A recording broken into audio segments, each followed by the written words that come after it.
Je suis de retour encore aujourd'hui avec Ève Surpreneur Desjardins d'Héritage Laurentien qui vient nous parler aujourd'hui de ses observations de la semaine, des observations en fait qu'on a faites et que diverses personnes ont faites au Parc des Rapides. Ceci dit, c'est l'automne. On sent que le temps est de plus en plus frais. On est au parc justement pour tourner cette petite portion de l'émission. Et il fait pas chaud aujourd'hui, hein, Ève? Non, il fait pas chaud. Puis il y a beaucoup de feuilles avec la pluie des derniers jours qui sont tombées au sol. Donc il y a beaucoup d'arbres qui restent pas beaucoup de feuilles. Tout à fait, et vraiment, on sent que l'automne est arrivé. En plus de ça, on remarque le comportement de certaines espèces. On avait parlé de la semaine passée justement du castor plus en détail avec l'équipe d'entretien du Parc des Rapides. On remarque vraiment cette semaine, il y a un arbre qui a été coupé dans le parc et c'est normal, c'est une des choses qu'on revoit autour. Puis je pense que l'équipe d'entretien a fait des efforts encore cette semaine face au castor. Oui, il y a ce matin beaucoup d'arbres qui ont été grillagés un peu plus haut parce que les castors, là, ils se préparent vraiment pour l'automne et l'hiver, donc ils vont gruger un peu plus haut que d'habitude. Donc on a fait des réajustements comme ça pour être sûr de garder une belle diversité, mais il y a quelques petits troncs de vinaigrier par-ci par-là qui sont coupés, mais ça fait partie de leur rôle écologique. Donc. Tout à fait. On avait mentionné justement que le vinaigrier, c'est une espèce ça ne nous dérangeait pas trop s'ils en coupaient quelques-uns parce que c'est une espèce quand même assez envahissante et pour maintenir une diversité d'espèces, c'est bon une fois de temps en temps que les espèces plus agressives se fassent rabattre naturellement par les castors. Donc, pour nous, pas du tout un gros problème au Parc des Rapides.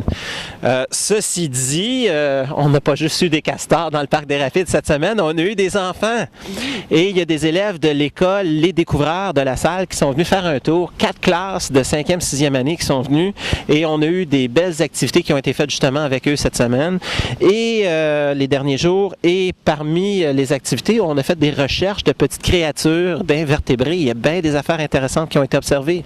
Oui, dans l'eau, même s'il fait froid à ce moment-ci de l'année, il y a encore beaucoup de vie aquatique, donc les élèves ont eu beaucoup de plaisir à découvrir la faune aquatique qui est très présente et très active à ce temps-ci de l'année. Oui, on a vu des belles créatures dans l'eau, on va en parler dans quelques instants, mais on a aussi vu, la semaine passée, Ève, tu m'avais parlé des menthes religieuses, on en a vu beaucoup avec les enfants, hein? Beaucoup de menthes religieuses différentes autour du Parc des Rapides, très actives à se nourrir avant l'hiver et à pondre leurs œufs. Et elles pondent leurs œufs dans une structure qui est très particulière, ça s'appelle comment? C'est un oothèque, ça s'écrit avec 2 O, et puis c'est comme une espèce de styrofoam que la femelle va appliquer le long d'une tige, et puis dans ce cocon-là, dans le fond, il va y avoir plusieurs menthes religieuses qui vont se développer. On va revenir à celle dans l'eau, il y a une créature qui justement, les insectes, vous ne saviez peut-être pas, respirent par leur derrière. Et contrairement à nous qui respirons par la bouche, eux autres, ça rentre tout par le derrière et c'est comme ça qu'ils respirent. Ben, un insecte aquatique a poussé un petit peu plus loin sa respiration par le derrière et a développé un moteur à jet, essentiellement pour se propulser à grande vitesse dans l'eau. Cet insecte-là, ben, vous le connaissez plus dans sa forme adulte, c'est la libellule. Il y a aussi son proche cousin, la demoiselle, qui sont 2 espèces très communes qui sont observées dans les eaux autour du Parc des Rapides. Oui, c'est vraiment des insectes qui... Quand ils sont à l'état larvaire, quand ils sont jeunes, ils vivent dans l'eau. On a tendance à penser que les libellules, ça vit seulement dans l'air avec des grandes ailes, mais à l'état larvaire, c'est vraiment dans l'eau. Et c'est encore une fois des insectes prédateurs qui font vraiment penser à des créatures qui viennent pas de notre planète, mais par exemple, ils déploient leur bouche comme si c'était un long bras pour attraper les insectes aquatiques. Donc, ça fait vraiment penser à des aliens, des extraterrestres. Là, oui, tout à fait. Justement, sur leur bouche, ils ont un bras qui, une fois étiré au maximum, a souvent la longueur de leur corps quasiment au complet pour certaines espèces.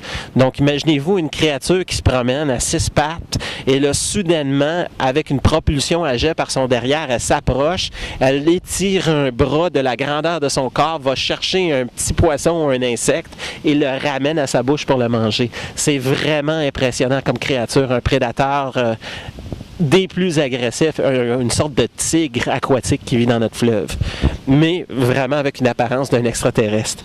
Ça m'amène au fond à dire qu'on a quand même beaucoup de créatures qui ont des apparences particulières, qui sortent de l'ordinaire. Certaines de ces créatures-là vont avoir des apparences étranges, comme la libellule aquatique sous le stade larval, la nymphe. Mais il y a aussi des créatures qui vont s'apparenter à des créatures qu'on verrait dans l'océan. Une des créatures que tu as attrapées, moi j'en ai pas attrapé cette semaine, mais toi tu en as attrapé avec les enfants, une créature qui ressemble à un homard. Oui, dans le fond, ça remplace le homard. C'est l'écrevisse. Il y en a beaucoup dans le fleuve Saint-Laurent. Ça ressemble vraiment à un homard, mais de façon miniature.